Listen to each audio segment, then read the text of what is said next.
తిరుమలలో శ్రీవారి సాలకట్ల బ్రహ్మోత్సవాలు అంగరంగ వైభవంగా జరుగుతున్నాయి. శ్రీవారి బ్రహ్మోత్సవాల్లో స్వామివారి వాహనాల ముందు నృత్య ప్రదర్శనలు చేయడం అదృష్టంగా భావిస్తున్నామన్నారు కళా బృందాలు. వీరందరూ ఏ ప్రాంతాల నుంచి వచ్చారనే దానిపై మరింత సమాచారం తిరుమల నుంచి మా ప్రతినిధి ప్రతిభ అందిస్తారు. బ్రహ్మోత్సవాలు అంగరంగ వైభవంగా జరుగుతున్నాయి.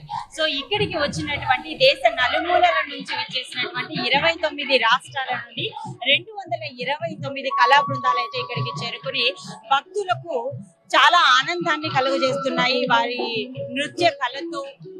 సో అదే విధంగా ఇక్కడ అయితే క్లాసికల్ డాన్స్ ఆంధ్రప్రదేశ్ నుంచి అయితే మనం వారిని చూస్తున్నాము. సో ఎంత చక్కగా వారు ఒక క్లాసికల్ డాన్స్ పర్ఫార్మెన్స్ ని మనందరికీ కూడా భక్తులందరికీ చూపరులందరికీ కూడా చక్కటి వినోదాన్ని అందిస్తున్నారు. సో వారితో మాట్లాడే ప్రయత్నం చేద్దాము. మీరు బ్రహ్మోత్సవాల్లో పాల్గొనడం మీకు ఎలా అనిపిస్తుంది? బ్రహ్మోత్సవాల్లో పాల్గొనడం అనేది చాలా అదృష్టంగా భావిస్తున్నాము. నా పేరు భాగవత్ల శిరీష రాణి. అనకాపల్లి నుంచి వచ్చాము మేము.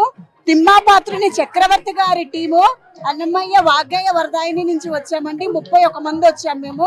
నిజంగా ఇక్కడ చేసినటువంటి ఏర్పాట్లు కానీ ప్రతి ఒక్కటి కూడా చాలా ఆహ్లాదకరంగా ఆనందదాయకంగా ఉంది. పూర్వజన్మ సుకృతం ఉంటే కానీ ఎంతో అదృష్టం ఉంటే కానీ ఇక్కడ మాడవీధుల్లో నాట్యం చేయటం అనే అదృష్టం రాదు. నిజంగా మా జన్మ ధన్యమైంది అని మాకు అనిపిస్తుంది. చాలా ఆనందంగా ఉందండి. మీకు ఎన్ని డేస్ ఇక్కడ పర్ఫామ్ చేసే అవకాశం దొరికింది? మాకు 2 రోజులు ఇక్కడ చేసే అవకాశం దొరికింది. నిన్న సాయంకాలం అష్టలక్ష్మి వైభవం అనే కాన్సెప్ట్ చేసాము. ఈ రోజు అన్నమాచార్య కీర్తనలన్నీ కూడా ఫోక్ కమ్ సెమీ క్లాసికల్ తో చేస్తున్నామండి. మీ అందరికీ కూడా డాన్స్ ప్రాక్టీస్ అనేది మీరే ఇచ్చారా? నేనే ఇచ్చానండి. వీళ్ళందరికీ నాట్యం ప్రాక్టీస్ నేనే ఇచ్చాను. టీటీడీ మీకు ఎలాంటి ఏర్పాట్లు చేసింది ఈసారి?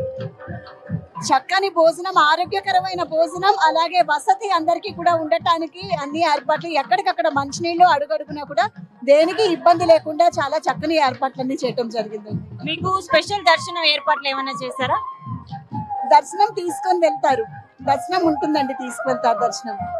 సో మీ ఒక్కరికే ఉంటుందా, లేదు అంటే మీతో పాటు వచ్చిన ఈ 30 మంది స్టూడెంట్స్ కి కూడా దక్కుతుందా? మొత్తం టీమ్ 31 మందికి కూడా దర్శనం అనేది ఇస్తారు. Thank you so much. So మొత్తానికి చూసుకుంటే ఈ క్లాసికల్ డాన్స్ పర్ఫార్మెన్స్ ఆంధ్రప్రదేశ్ నుంచి కూడా ఆంధ్రప్రదేశ్ లో కూడా ప్రత్యేకంగా వీరు అనకాపల్లి జిల్లా నుండి ప్రత్యేకంగా ఈ క్లాసికల్ డాన్స్ పర్ఫార్మెన్స్ తో అందరినీ అలరించడానికి అలరిస్తూ ఉన్నారు. సో ఇంకొక రోజు కూడా వీరి ప్రదర్శన అనేది ఇక్కడ ఈ మాడవీధుల్లో అయితే ఉండబోతోంది.